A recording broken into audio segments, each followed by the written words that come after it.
This is Norm Ullman. It is February 6th, and we are in the Whitehall City Council chambers. This interview is being conducted for the White Lake Environmental History Project.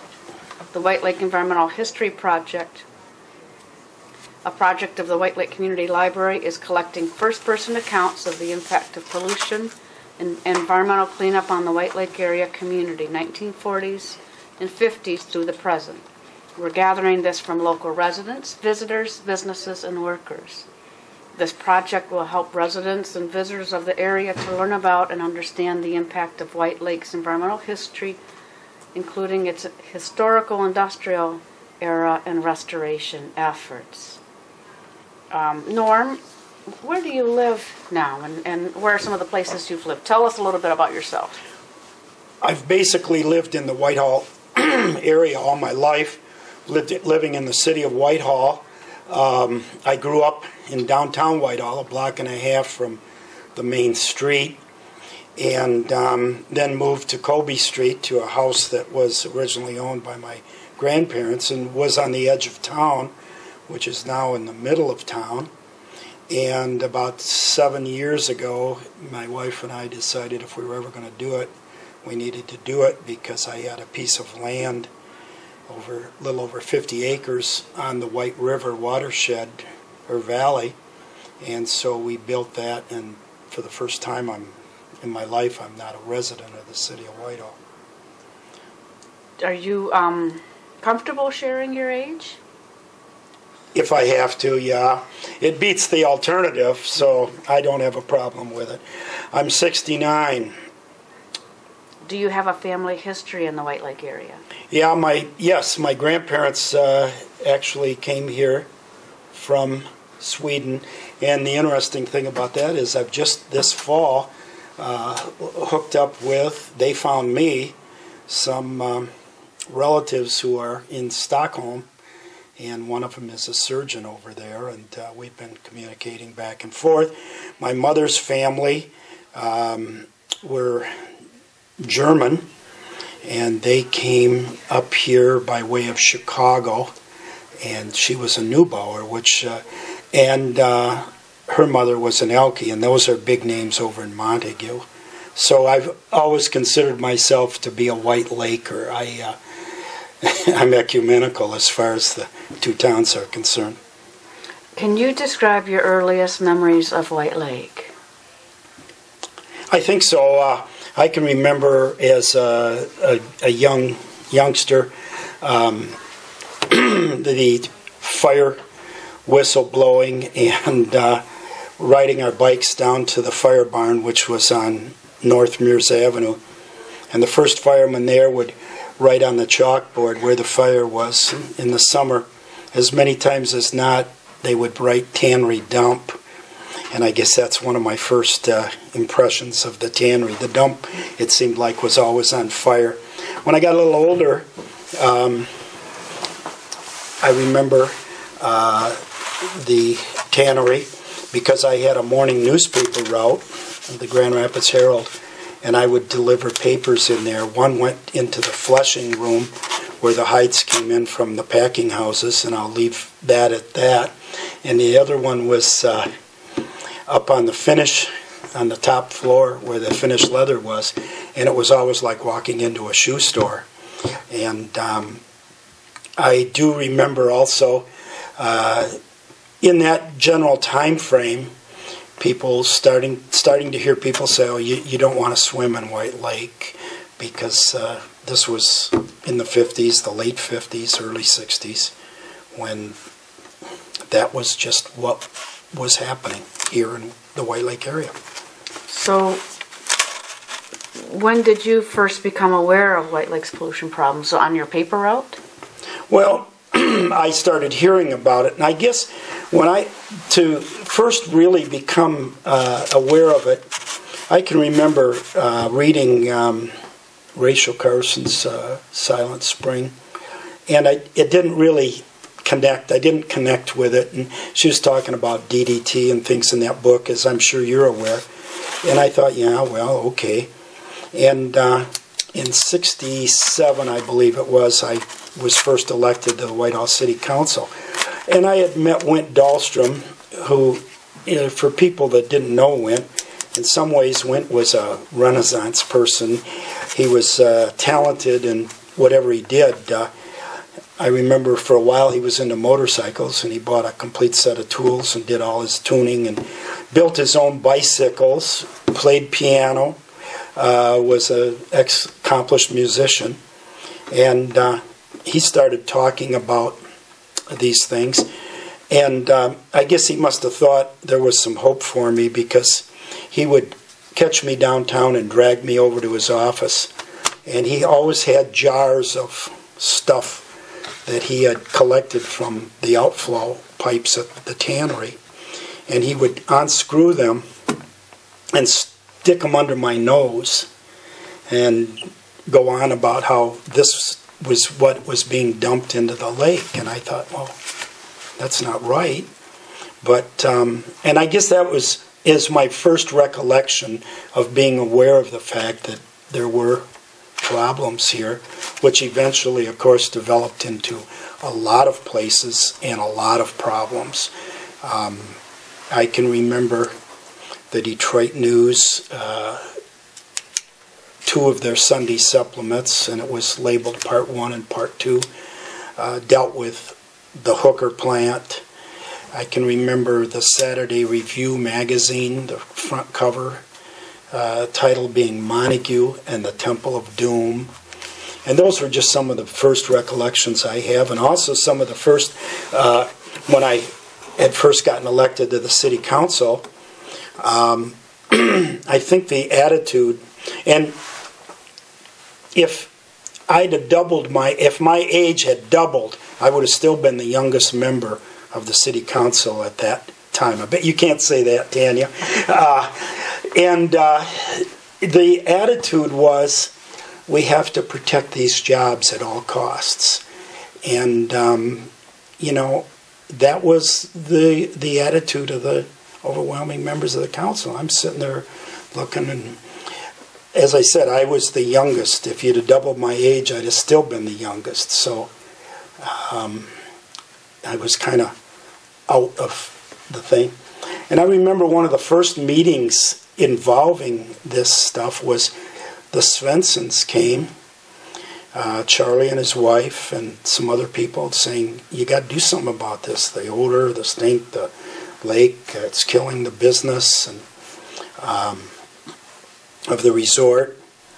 And they had a problem, and we started becoming aware of it, and started becoming aware of it. I think one of the things that I've seen in my lifetime is how the attitude changed from that, well, you got to protect these jobs, and people need jobs and they have to work, but it changed from that to, you can't just dump this stuff in the lake. You can't. Wint had some other more colorful expressions, which I won't repeat here, but you can't do these things. And looking back at it, I think it's very interesting how the attitude of the communities changed, and it was ugly at times, and there were some very, very uncomfortable moments, things that happened. But I think what was interesting is, as this came out, people became aware of the situation, and they accepted the fact that something had to be done about it. And it wasn't overnight, it wasn't easy, and there were a lot of people, there were a lot of organizations, and a lot of folks who worked very, very hard to educate the communities, to make them aware, and to bring them to the point that they've come to today. How did most people in the community find out about the pollution problems? Well, I think that as I said, I remember people coming to council meetings. There were groups of people. Bob Wesley, who has, of course, passed on and went, were very active and very involved. And as time went on, the PAC organization came into existence, and you were very involved in that. And I think it was a long struggle making people aware of what happened here. When Hooker and DuPont came into the area, man, I think I was in elementary school, junior high, and people thought that was the greatest thing that ever could have happened to this place. It was going to be jobs, it was going to be economic security, and they brought a lot of good people into this area. They really were. They were educated people. They served on city councils, they served on school boards, they were active in the community, and they were very involved in the community. And people thought, wow, this is great. And I think they changed. I mean, when they changed what their processes were and what they were doing from when they first came in to the point in time where they changed. And I've often wondered if that hadn't happened, if they hadn't added the fine chem and some of the other things at Hooker, and if DuPont had stuck to the neoprene and not gone to some of the other things. And there was talk of a rubber company coming, and making tires, and this was going to be the economic salvation of this area. And little did we know at the time, when these things were being built, what ultimately was going to happen. The school systems grew. We went from half days. Maybe that's why I have the problems I have. I only went to first grade for a half a day. The school system became so crowded. And second grade moved into the Whitehall Central Elementary School, as it was called then. Dirt streets in front of it. I have a picture of that. Now, of course, they're all paved. Then they built the high school, which is now the middle school. Then the high school, and now, of course, another high school. But it was a growing, dynamic area. And all of a sudden, people started saying, hey, this isn't all right. There are some problems here. We need to deal with it. And I think slowly the community changed its attitude. I mean, we went from when I was first on the city council to we have to protect these jobs and that's important, to ultimately hiring an attorney and suing the state of Michigan. We actually took the state of Michigan to court, and that was a real education, interesting experience, and Genesco. And that's a pretty big transformation, really, in the attitude of what they had. And some people stick out in my mind about that. Jerry Haminga, I think, deserves a lot of credit for convincing the city they needed to do that. He asked to go into executive session for the purpose of discussing the legal matter. And as you know, Tanya, you don't just shoo everybody out and lock the doors. And he said, look, we're getting nowhere with Genesco as far as cleaning up. We need to do something drastic. We need to go to court. And at that time, Wint Dahlstrom had been on the council and had gone off. Norm, who's Jerry Haminga? Jerry was the city manager in the 90s. And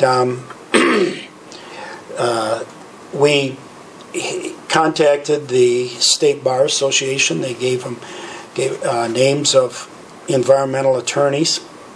Interestingly, one of the names was one of Genesco's lead attorney, who was rated as one of the top environmental attorneys, as was the person we ultimately hired, Mike Ortega.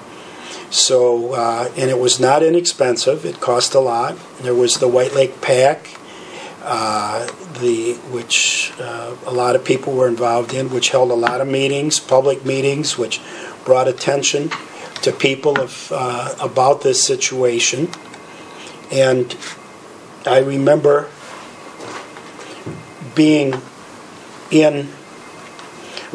having to go to Lansing, and we met in the director's office of the DEQ, and the representative from the Attorney General's office just sat and glared to think that this city could have the audacity to sue the state of Michigan.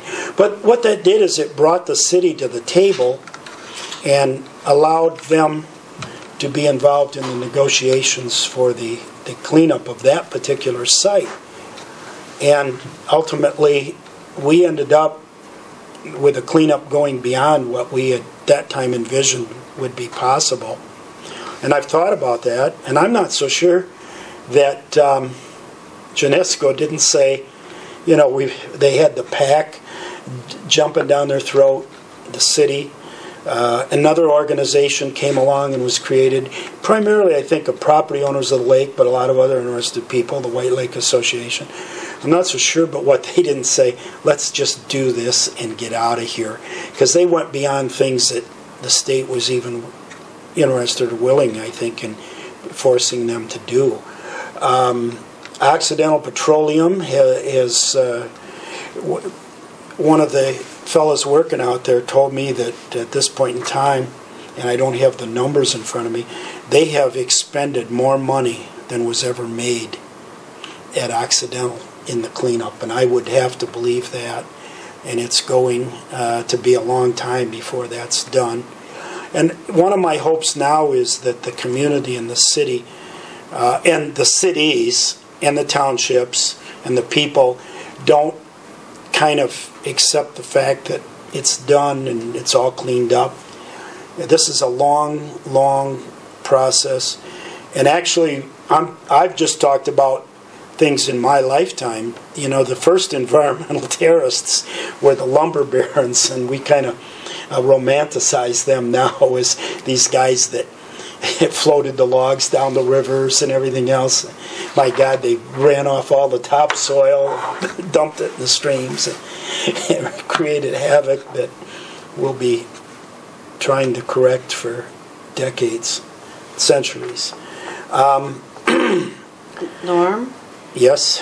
Do you recall when the new chemical companies came to town, just kind of taking a little trip back again, were there any people in the community that thought that the chemical companies would affect the resort industry?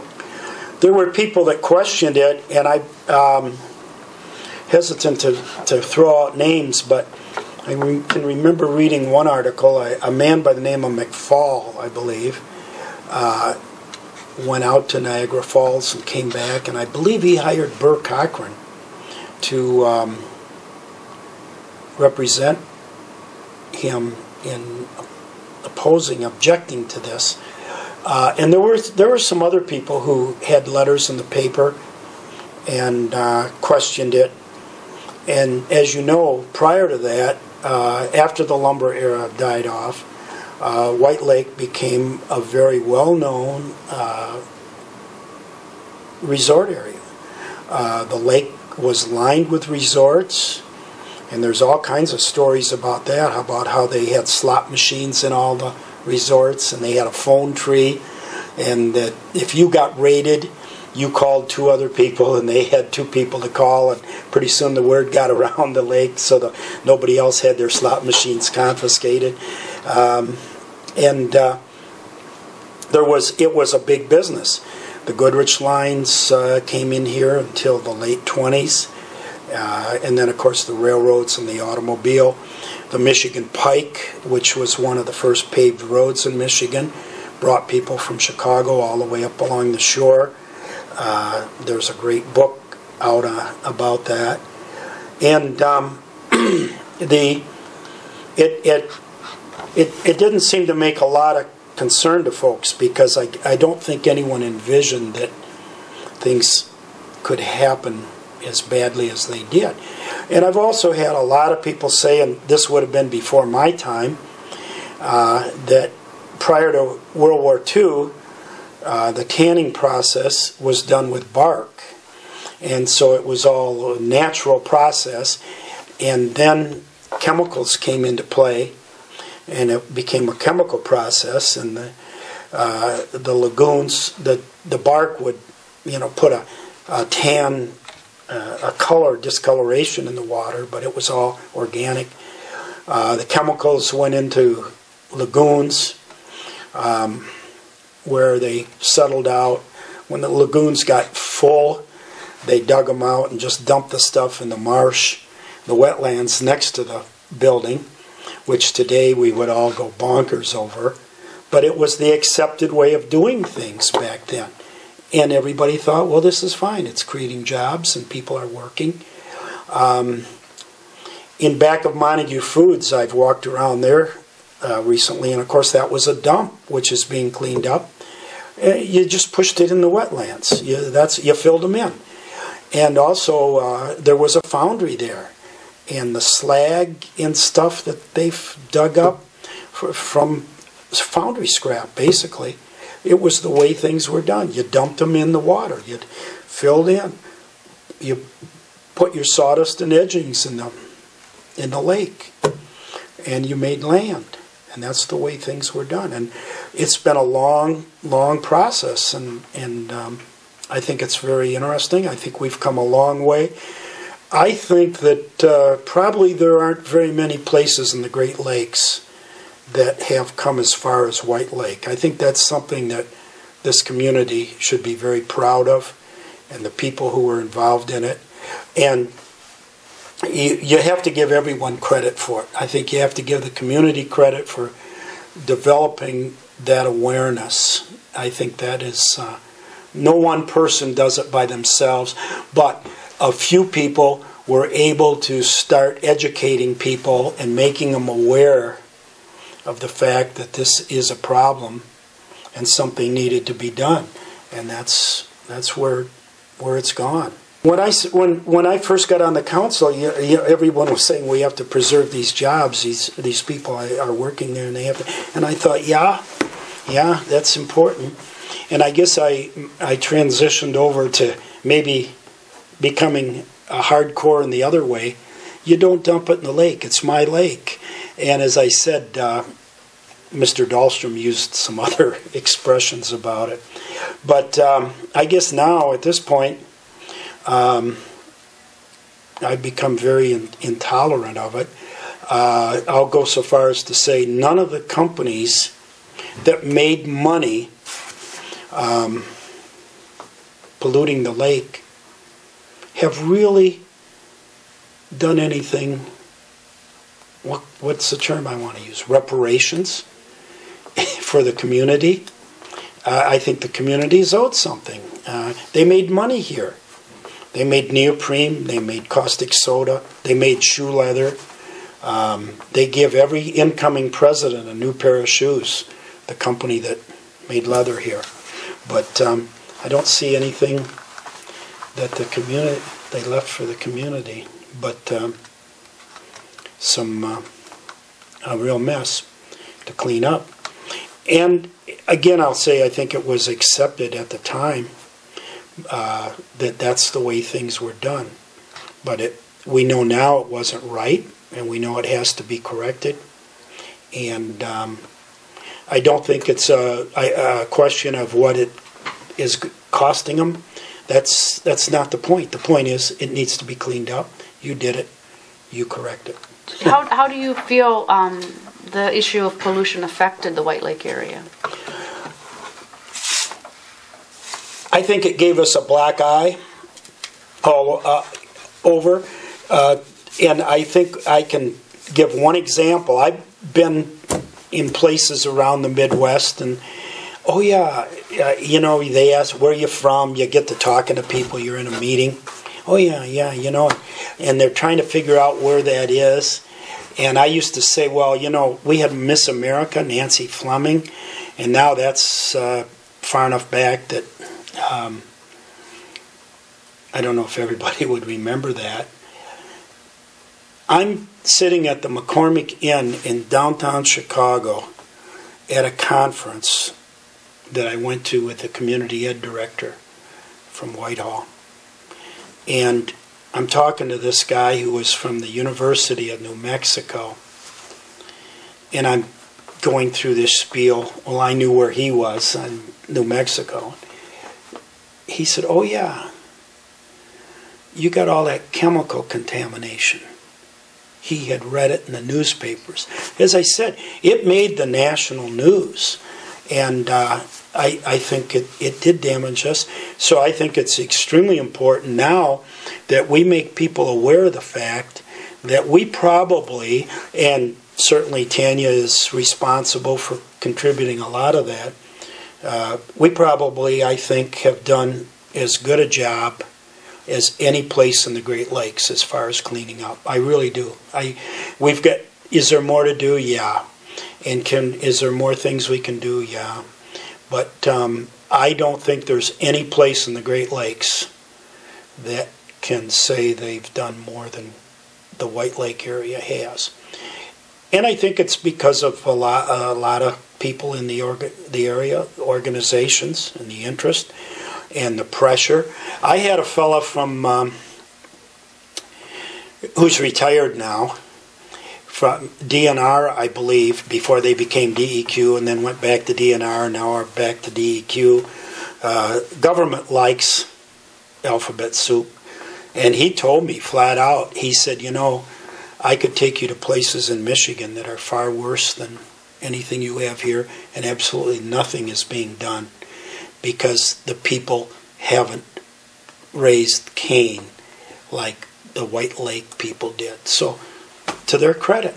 And as I said, there were a lot of uglies, and I'm sure you're going to interview some people that were victims of some of that ugly stuff. I can't say I ever was. I had some people, say nasty things to me, but nothing like I know some of the other people faced with phone calls and threats and things like that. Did you take any action during the time when the pollution concerns came up, like writing letters or contacting government officials or things Yeah, like I think we and personally and as a city, the city got to a point where they started sending letters and started talking to legislators. I know I used to call. There were a lot of good things that happened too. As I said, they brought a lot of people into the area, and there were a lot of jobs provided, a lot of families. I had family members that worked at the tannery that made their livelihood there, and a lot of people did. And so I think that's important that we at least recognize that, and we recognize as time went on. When Silent Spring was written by Rachel Carson, a lot of people poo-pooed it. They said, "Oh well, what do you want us to do? Quit using DDT?" And that's how we've evolved in half a century or a little more. But what was your initial viewpoint of government when the pollution was uncovered? Government, I think, was slow to react, and I think maybe that may be true as I walk through life. Always of government, I don't think government is necessarily, with exceptions, out in the forefront. I don't think that, I think they have to be coaxed and cajoled, and like I said, the people, the meetings, people showing up.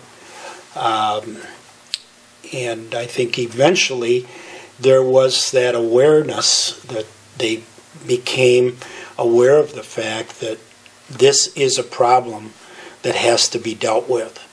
And I think that was a long transition, but I think it was important. And I think we got there. It took time. Does your viewpoint of government now, I mean, is it the same as when the pollution was happening and occurring, or as far as related to environmental issues? I think, environmental issues. I think government, if we could say that the state and federal issue. I think they still view it as an important thing. I don't think it's on the top burner. I think they'll deal with it as they have to because of all the other issues. Government has become dysfunctional. It used to be, in my opinion, people would sit down and say, what can we do to make things work? Now it's, Alan Simpson said it the other day on television. He said, he was asked if he would ever run again for the U.S. Senate, and he said no, because now all they're interested in doing is trying to figure out how they can screw the other people rather than how they can work together. So I really think that environmentally, the people who scream and yell are the ones who are going to get results, and I think we have to keep a strong presence and push to make these people aware of what needs to be done in the White Lake area and what we need to do. Otherwise, if you will, the squeaky wheel thing. The squeaky wheel is where it's going to be. They're not going to come and say, hey, you need to do this, this, and this, and we're going to help you, because it just isn't there. Did you understand what was happening in relation to the pollution issues? Was it an issue that was easy to understand, or was it hard to figure out who to believe? Well, there were some things, because, of course, the industries were saying, well, we're doing this, this, and this, and we're only putting this in. Well, again, going back to my friend, Mr. Dahlstrom, his line was, don't put anything in. Nothing is tolerable. If you're putting in so many parts per million and the other guy's putting in so many parts per million and so many parts per million, pretty soon you got a lot of parts. And, he said, would you let them dump it down your well? Well, no. So I let them dump it in your lake. It's our lake. That lake is a public body that belongs to everyone. So nothing should be allowed in it. When the county, and I was still on the city council, and the county made a proposal to shut the local wastewater system down because, frankly, they have not run it properly. There are people that would probably beat on me for saying that, but they hadn't. And to put it back in top shape versus building a pipeline to Muskegon was really a very small amount of money difference. And they proposed sending this pipe to White Lake, to Muskegon, and shutting this thing down, and they could save all this money. Well, in my diabolical little beanie, I'm thinking, it isn't that. We're taking it out of our watershed. Our wastewater now goes to someone else's watershed. I hope they don't hear this. And had one person actually call me and had that as a concern, said, we're taking the 1 million gallons a day, or at that time, and I think it's less now because the tannery was a contributor, big volume. And they were concerned about that we were taking that much out of the watershed. And I said, appreciate your point, but considering what it is, I think we'll make the sacrifice. That's another story in itself. Now, what do you think of White Lake's health at this time? I think, from what I understand of it, I think we're continuing to improve. We're showing steady progress, and I think we're becoming a very healthy lake. And we have a ways to go, obviously, as to all of these places that have been badly impacted. But I think we're really on the track. I think we've come a long way. I think that White Lake is becoming a very healthy lake. I think fishing has improved. I think if you listen to the people from Grand Valley, they'll tell you that it's much healthier, and I think it's come a long way, and it's done very well. it still has a ways to go, but I think that it has, we've gained an awful lot, and we've come a long way, and I think we're a long ways back towards being able to, and it was my thing at one time. I tried to get everyone to put on White Lake the Beautiful on their stationery, because if you don't blow your own horn, who's going to? And the cities, the townships, the businesses, everyone should have that on their envelopes, their letters, Whitehall on White Lake the Beautiful, Montague, and so on. Because if we don't say that, who else is going to? And I think we need to work to overcome that image of having a bad environmental image, because we have come a long, long way. What do you think of the community or outsider perception of White Lake's health?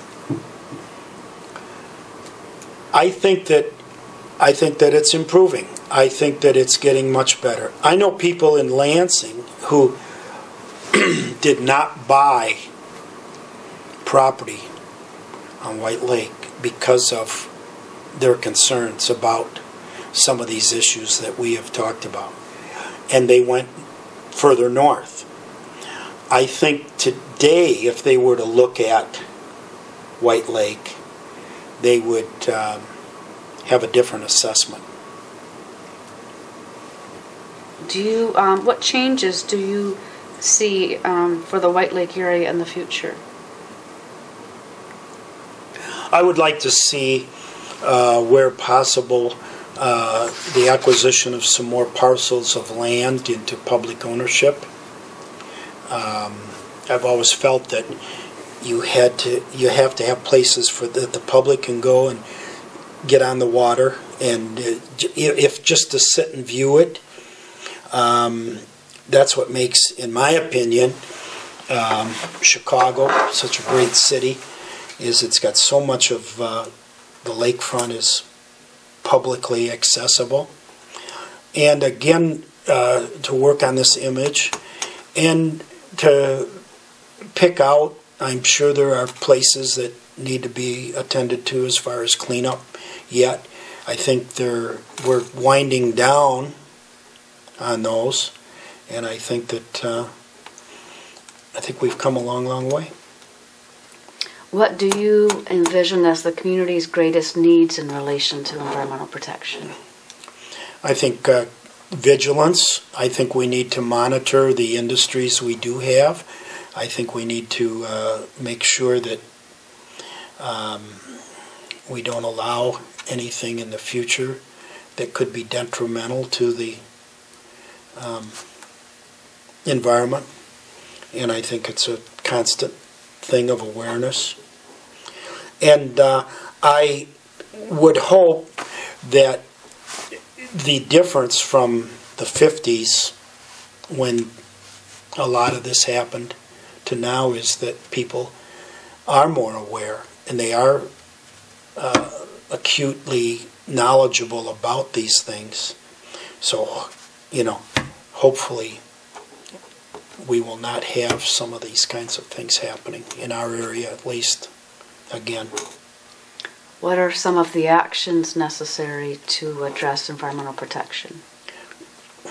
Well, I think you need water monitoring. I think you need to education. I think we need to educate people on such things as fertilizing areas, lawns that run up against the rivers, streams, lakes. I think we need to educate, and we also need to make it convenient and easy for people to dispose of these kinds of things, so that if they have a half a bag of some chemical they need to get rid of, they don't just take it out and dump it in the woods somewhere. In my youth, I remember when people changed their own oil, it was very common. You just took it out and dumped it on the alley or someplace else to knock the dust down. And it was very accepted, and nobody thought anything of it. Well, today we know that that will leach into, and enough of it will leach eventually into the groundwater. So we have to do something different. And the difference is we recycle it, or we adequately take care of it. I think that's an education thing. And one of the things I think we can do a lot better job of in the White Lake area is recycling and reuse and collection. You have to make it easy, and you have to make it convenient for people to do, if in fact they're going to do it. Is there anything that you would like to add additional? Well, yeah, there's one thing I can think of, and that is, I guess, one of the things that I'm the proudest of is my involvement, and I feel it is an environmental thing. In the 2 times that I spent on the Whitehall City Council, we acquired, and nothing is ever done by an individual. You have to have the support of a group of people, and the city of Whitehall acquired a piece of the marshland out here from the Bishop family, west of the existing celery fields. We bought what is labeled as Norman Park, after Fred Norman, the famous painter who lived in Whitehall, whose paintings are in the PNC Bank. We acquired from the parcel of the Bishops down to about Mears Avenue a piece from the Ruggles family, and then from there to the railroad tracks we acquired whatever rights may have been left to him from Colville Radcliffe, the last of the Colville family, the mill pond. And I say whatever rights because a surveyor will tell you that is such a jungle. We acquired several parcels that are now part of Goodrich Park, one being the Chalmers Marina. There was a triangle at the end of that where the city marina is now that was owned by a couple of realtors that had an idea of putting an apartment building there. That piece all ended up being dug out for the marina. It had a power substation on it.